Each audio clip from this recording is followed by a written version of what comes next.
Hi guys, I'm out again for another wild camp in the wilderness, and this time I'm in Scotland at Glen Coe, quite possibly the most beautiful place you could ever visit in Scotland. A quick look around. Doesn't that place just look prehistoric? There was once upon a time there was volcanoes here, at least 8 eruptions 420 million years ago. I mean, this place was formed 470 million years ago when two ancient land masses come together. Laurentia and Avalonia, I believe. England, Southern Ireland and Wales was on Avalonia. Scotland, Northern Ireland, Greenland, North America were on Laurentia. And both slowly came together. And once they came together, what was once shallow seas became mountains. And then you had the volcanoes at 420 million years ago. But you could just imagine dinosaurs roaming this place, couldn't you? But at the time I think I was only the first fishes and the first backbone animals, so life was very primitive. It's a nice thought though, dinosaurs roaming this place. And those mountains are the Three Sisters, and they may have been up to 4 times taller than that. And it wasn't until the Ice Age, which started 2.5 million years ago, gorged this U-shaped valley, totally changed the landscape. And that's the view down to Glen Coe village.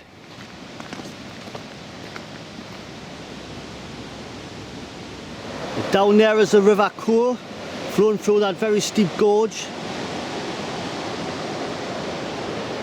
And it's been known for people to die down here.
I know one thing, I'm not going to be short of water. The camelback's nearly empty, so I'll fill it up here before I head off into the Lost Valley.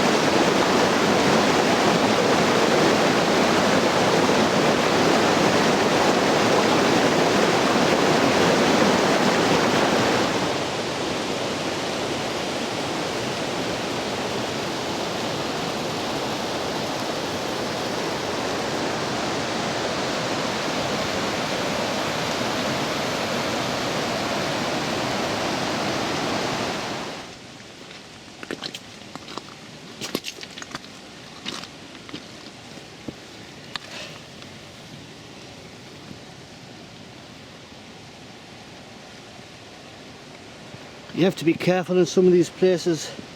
The rocks are polished smooth and often wet, and it's so easy to slip and fall down there. It's not a very big drop, but it's enough to kill you.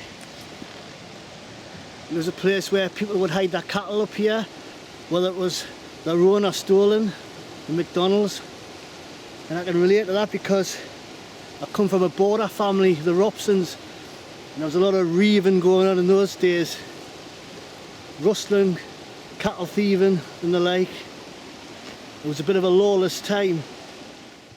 Can you imagine trying to get up here in the middle of winter when the paths perhaps weren't as good and thick with snow, fleeing for your life in the dead of night?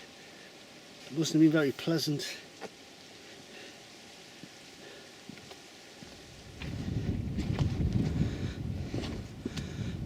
So this is the Lost Valley.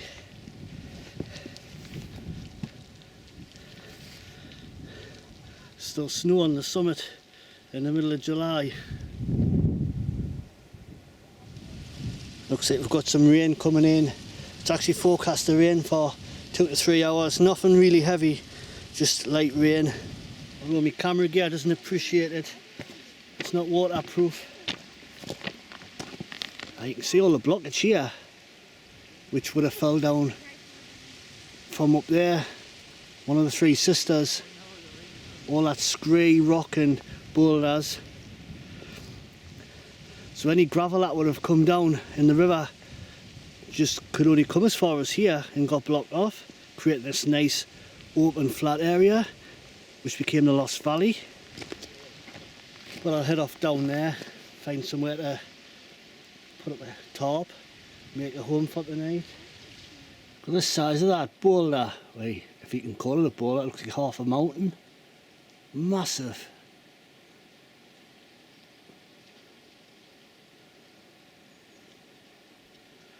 Would have just came off the top of there at some point. In fact, it looks like water's once ran here because them boulders are sort of polished smooth. The sort of place you've got to be very careful, otherwise you break your neck if you fall here. Yeah, all the way down there, how the gravel has just been trapped, couldn't go any farther. I suppose what was once a steep-sided V-shaped valley has just been totally blocked off.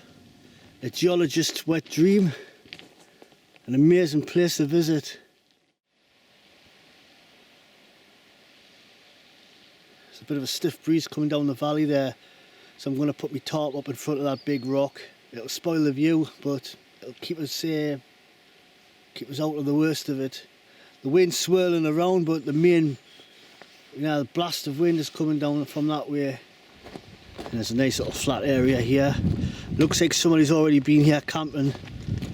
Left a few stones and one or two logs. I want to wait a little bit later before I put my tarp up because there's just loads of people back and forwards. And they can all look down and see us and everything like that. But there is a risk of rain. Do I leave it till it starts to get dark and then I'll give myself a bit of a chowing?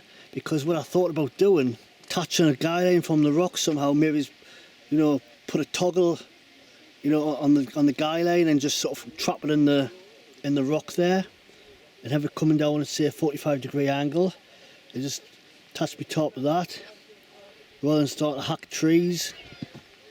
Although there's that dead branch, but I've only got a small knife. I haven't got a saw withers or anything. I didn't plan on cutting wood down or anything like that. So that could be on a while. And I'm not going to start looking for green wood. It's not nice chopping live trees down. Right, so what I've done is found a stone. I think the stone's going to be a little bit stronger than a twig. Clove hitch wrapped around the stone. Jam it in the rock.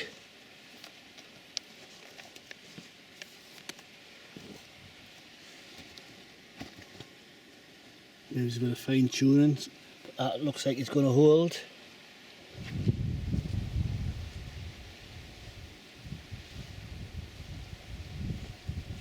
What I've used on this end is I've just used the trucker's hitch in 2 half hitches, just locked in place, and having a tent peg in.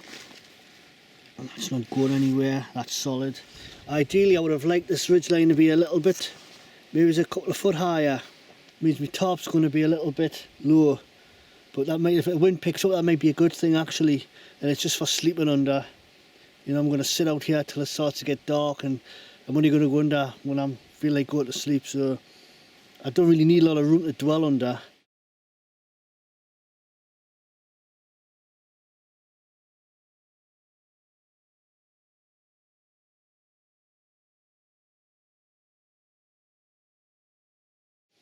Right, I've got it set up, but it's not perfect, but it's going to have to do. I've basically just gone for a low A-frame design, and what a job I had getting it up. The wind was flapping like hell. I thought it was going to rip it at one point, but I'm not too happy with this. Like these loops, I've had to tie them against the ridge line just to sort of like bring it a little bit closer, because I don't like how long them loops are, to be honest with you.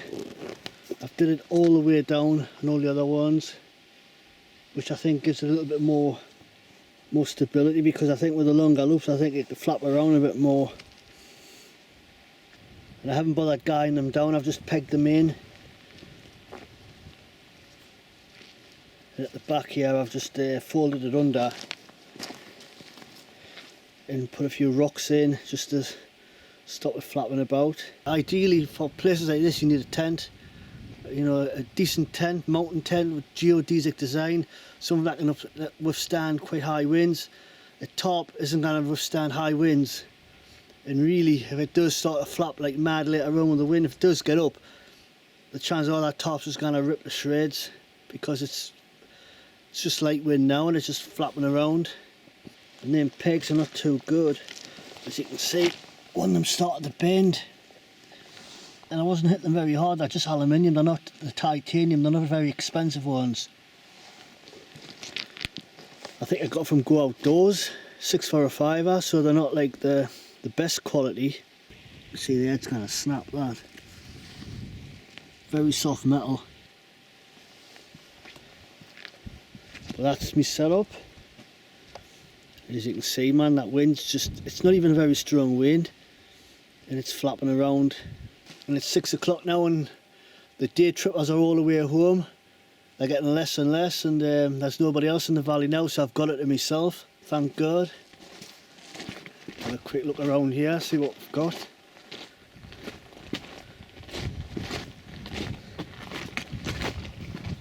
The Lost Valley.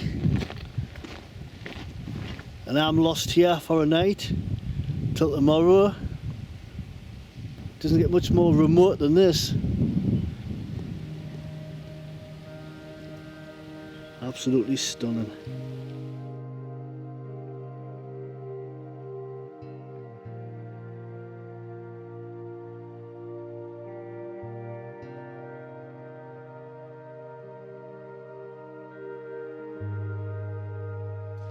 You know, when I said I thought I had the valley to myself, I spoke too soon. I think I might sneak over there in the middle of the night and pull the pegs out.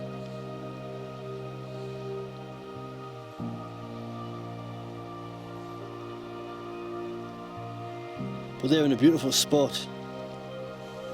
Who's going to complain? With fantastic views of the surrounding mountains.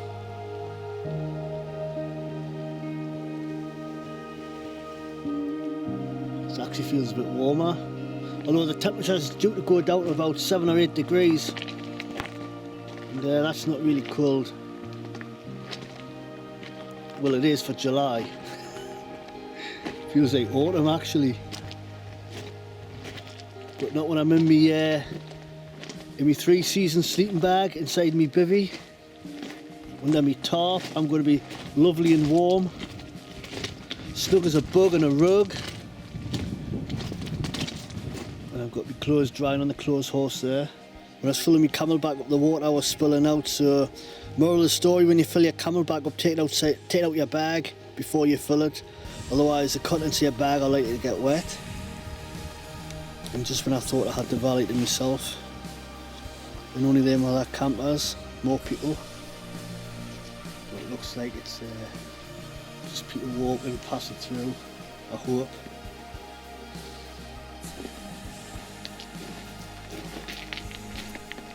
He's trying to pump something up over there. It's either an airbed or he's blew up door, one of the two. There's a lot of strange goings on in Scotland, so they reckon.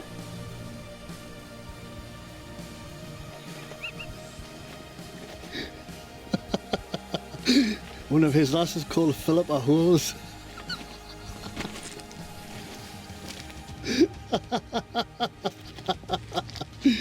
Oh dear me. Well, she doesn't give her a love bait, but you can't flatten the night. Oh dear me.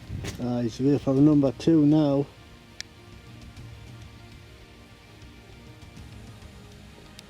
But he's far enough away not to bother me. If he starts making strange noises in the night, I won't hear him. You can tell I'm happy because I've got my tarp set up. My sleeping arrangements are sorted. And now it's just a case of getting some food on the go. But I'm not really that hungry at the minute because I've just been munching on energy bars and that rather than setting the stove away. Definitely that wind's dropping a little bit, which is good, but we all know what that means. The midges are going to come out and I'm going to get hassled. So, and when that does happen, whether it's daylight or dark, I'm just going to get into bed. I'm just going to button down the hatches and just cinch my bivvy right up and just get away from it, because what I found is if you get right inside your bivvy bag and just cinch it right up so there's a tiny little hole, I find that they don't seem to come in after that, and any that are in there, they just get squished, you know, just give them a slap and they're gone.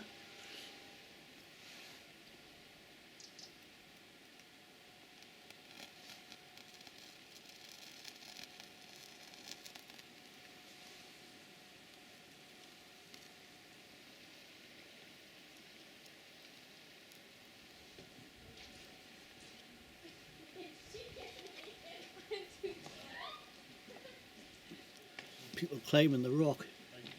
Trouble is, I'm not used to having the place to myself when I go camping.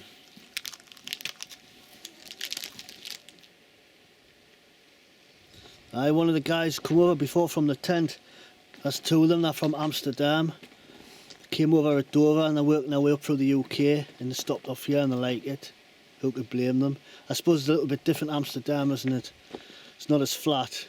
It's a bit more rugged and a bit more wild. But Amsterdam's nice, it's got its culture, it's got its attractions, it's got tulips amongst other things. Never been. Might visit one day, you never know. Just out for a little bit of a wander before I turn in. It's 8:30 now. Be dark in a couple hours and it's cold. Our temperature's dropping because the sun's going down.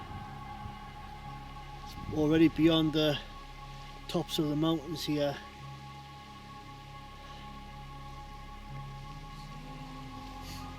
But I'm a bit chilly, so I need to warm up. Take in the views. Marvel at the beauty of the Lost Valley. But I just love Scotland, you know. And this place is only 213 miles from home, so you know it's only a 4-hour drive. Not far really. I suppose I'm lucky in a way where I live in Northumberland. I've got everything, I've got the coast, you know, I'm only 2 miles from the coast. I've got the mountains. I'm only 40 odd miles from the border. You know, who could ask for more? Why go to Spain or some hot Blackpool when you can come here and do a spot of wild camping, because this is what it's all about. This has got to be better than Benidorm.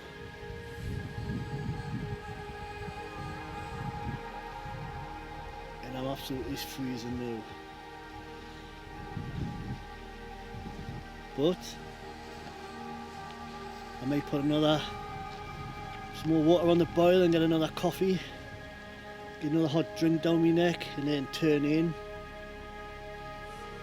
unless there's something else exciting going on, I don't think I'll be filming much more. And I probably won't say anything else until tomorrow, where I'll see you guys.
Give us a quick look before I turn in. It's 9 o'clock and I'll be nice and warm once I get in there and get an early night and get up sharp in the morning. But I'm on me 3/4 length thermal rest in my hunker bivvy with my 3-season sleeping bag, and I'm using me backpack as a pillow. So I'll say good night again. I'll catch us all in the morning.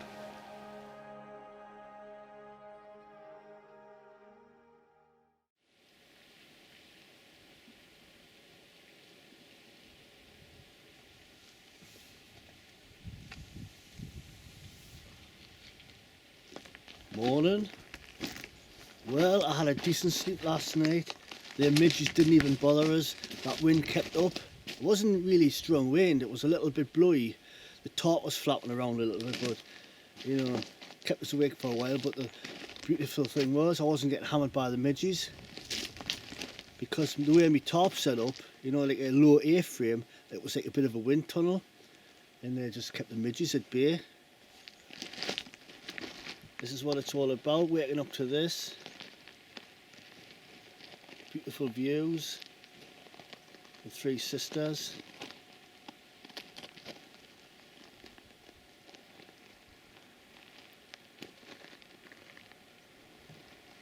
They're all starting to come back now, the day trippers. So I'm going to get packed away and head off home. But I'll definitely come back here. It's just steeped in history. So much about this place, it's amazing.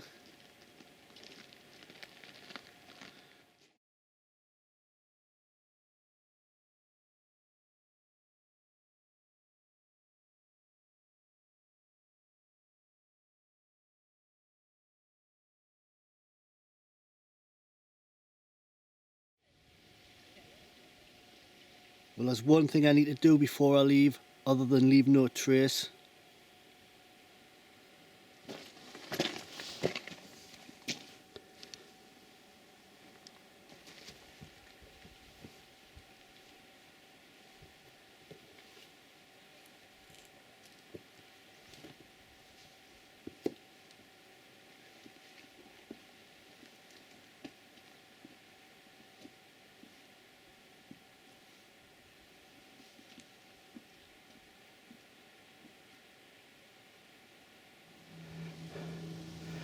I think I need a GoPro.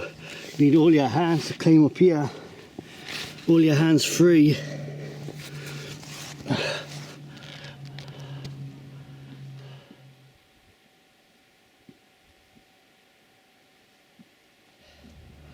I didn't have much crack getting up there. I was too busy concentrating.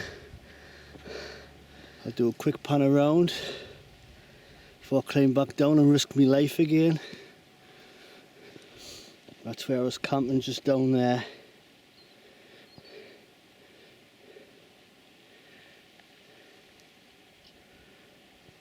$360.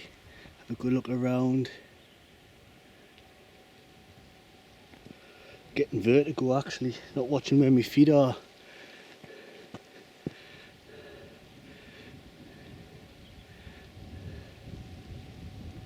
If you don't hear anything more from us, it's because I've fallen off this rock and killed myself. But since you're watching on YouTube now, I must have survived the descent. I'm away this time, and I'll see you all on the next one, hopefully. If I can make it down in one piece. Whoa!